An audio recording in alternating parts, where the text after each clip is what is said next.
اعوذ باللہ من الشیطان الرجیم، بسم اللہ الرحمن الرحیم۔ آپ کی خدمت میں حاضر ہیں اپنے یوٹیوب چینل کے ساتھ۔ پاکستان بننے کے کئی تاریخی واقعات تو ہم سن چکے ہیں، لیکن 1933 میں پیش آنے والا ایک انوکھا واقعہ جو کہ میری نظر سے گزرا تو آپ تک پہنچانا ضروری سمجھا۔ یہ واقعہ کچھ اس طرح ہے کہ کیا پاکستان کا نام چودھری رحمت علی نے اکیلے تجویز کیا؟ 1933 میں پیش ہونے والے پاکستان کے قیام کے اولین منصوبے کو قائد اعظم اور علامہ اقبال نے غیر سنجیدہ اور ناقابل عمل تجویز دے دیا تھا، جو کہ ایک حیران کن بات ہے۔ اسی لیے یہ تمام تر تاریخی حقیقت آپ تک پہنچائی جا رہی ہے۔ تو چلتے ہیں اپنی ویڈیو کی طرف۔ چودھری رحمت علی نے 90 برس پہلے ایک کتابچہ لکھا جو پاکستان کی بنیاد بنا۔ 28 مارچ 1933 کو کیمبرج انگلستان سے پاکستان نیشنل موومنٹ نامی تنظیم نے 4 بڑے صفحات پر مشتمل ایک سائیکلو سٹائل کتابچہ شائع کیا جس کا نام تھا ناؤ اور نیور۔ تاہم یہ کتابچہ ناؤ اور نیور یعنی اب یا کبھی نہیں کے نام سے زیادہ معروف ہوا۔ اس کتابچے کے آخر میں جن 4 اصحاب نے دستخط کیے تھے ان میں چودھری رحمت علی، صاحبزادہ شیخ محمد صادق، خیبر یونین کے معتمد عنایت اللہ خان اور خیبر یونین کے صدر محمد اسلم خان خٹک تھے۔ کتابچے میں ان 4 افراد کے دستخط سے ایک تاثر یہ ملتا ہے کہ یہ کتابچہ ان چاروں افراد کی اجتماعی کوشش کا نتیجہ ہے، مگر حقیقت کیا ہے یہ بات جاننے کی کوشش کرتے ہیں۔ یہ کتابچہ تیسری گول میز کانفرنس کے انگریز اور ہندوستانی شرکاء میں تقسیم کیا گیا۔ اس کتابچے میں ہندوستان میں ایک آزاد مسلم مملکت کے قیام کی تجویز پیش کی گئی تھی اور اسے پاکستان کا نام دیا گیا تھا۔ گول میز کانفرنس کے ایک انگریز مندوب سر ریجنالڈ کروک نے اس کتابچے کا سنجیدگی سے نوٹس لیا اور اس کے بارے میں کانفرنس میں شریک مسلمان مندوبین سے سوالات کیے، مگر مسلمان مندوبین میں اکثر نے، جن میں علامہ اقبال اور قائد اعظم جیسے اکابر شامل تھے، اسے ایک غیر سنجیدہ، طالب علمانہ اور ناقابل عمل تجویز قرار دے دیا۔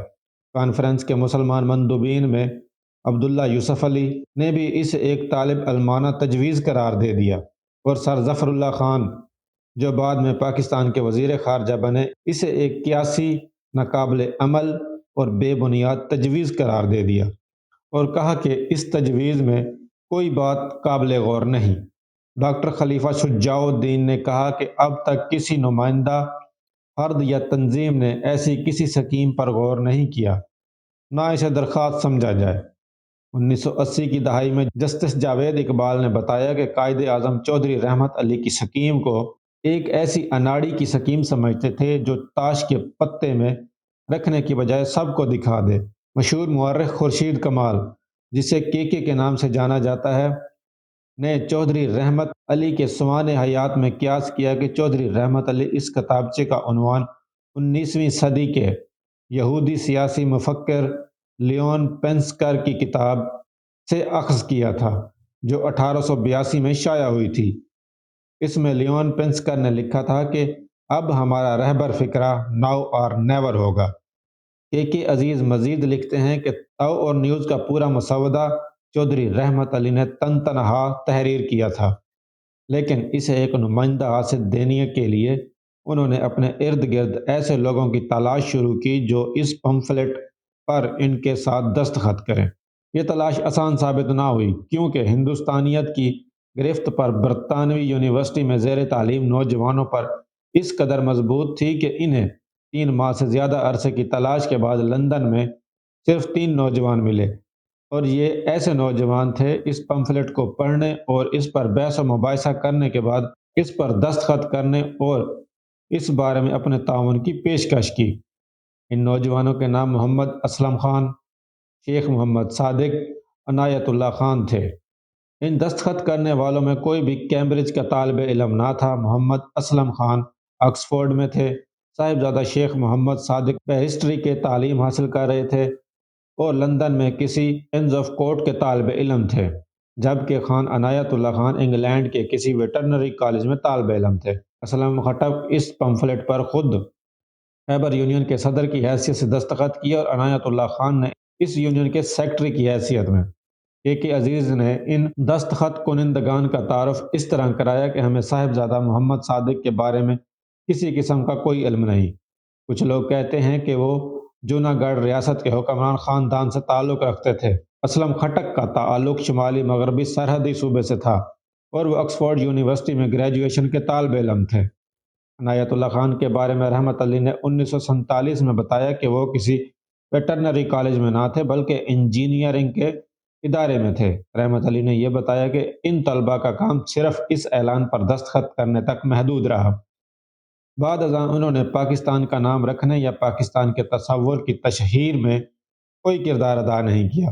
کے عزیز نے مزید لکھا کہ خٹک اور عنایت اللہ نے مارچ 1933 میں اس کتابچے سے دستبرداری اختیار کر لی تھی۔ عنایت اللہ خان نے 1934 میں لندن یونیورسٹی سے سول انجینئرنگ کی ڈگری حاصل کی۔ ہندوستان واپس آ کر پہلے تو انہوں نے پشاور میں میونسپل انجینئر کی حیثیت میں کام کیا، اس کے بعد صوبائی PWD سے وابستہ ہو گئے جہاں وہ 1966 میں ریٹائر ہوئے۔ عنایت اللہ نے کے کو بتایا کہ جنوری 1983 میں اسلم خٹک رحمت علی کو ان سے ملوانے کے لیے ان کی قیام گاہ پر آئے اور بحث و مباحثہ کے بعد ان تینوں نے اعلان پر دستخط کیے۔ انہوں نے مزید بتایا کہ ناؤ اینڈ نیور پر دستخط کرنے کے بعد ان کی چودھری رحمت علی سے کبھی ملاقات نہیں ہوئی۔ رحمت علی کے دلائل سے قائل ہو کر ناؤ اور نیور پر دستخط کرنے والے یہ تینوں طالب علم اپنے دستخطوں پر پچھتائے اور آئندہ کے لیے اسی بارے میں اپنے تعاون سے دستبرداری اختیار کر لی۔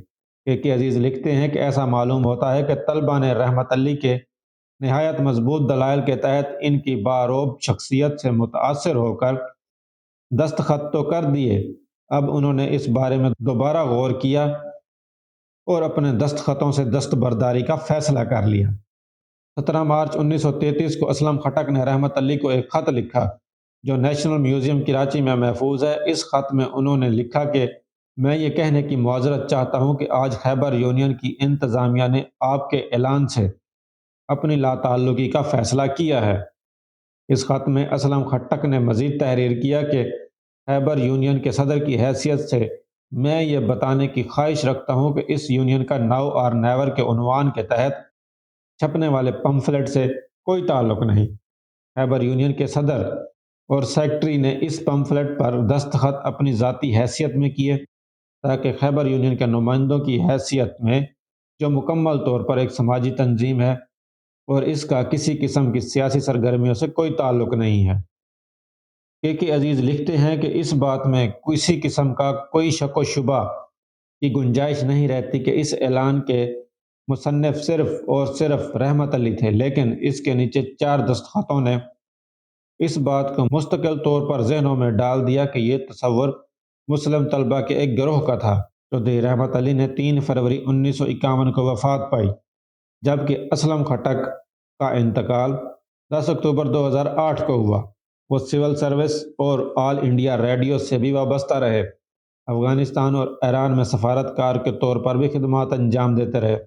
کئی مرتبہ صوبائی اور قومی اسمبلی کے رکن بھی منتخب ہوئے۔ یہ ویڈیو تھی پاکستان کی تاریخ کے حوالے سے جو کہ آپ تک پہنچائی گئی ہے۔ امید ہے آپ لوگوں کو پسند آئی ہوگی۔ چینل کو سبسکرائب کیجئے گا، ویڈیو کو لائک کیجئے گا اور کمنٹ میں اپنی آراء ضرور دیجئے گا۔ والسلام، ملتے ہیں اگلی ویڈیو میں۔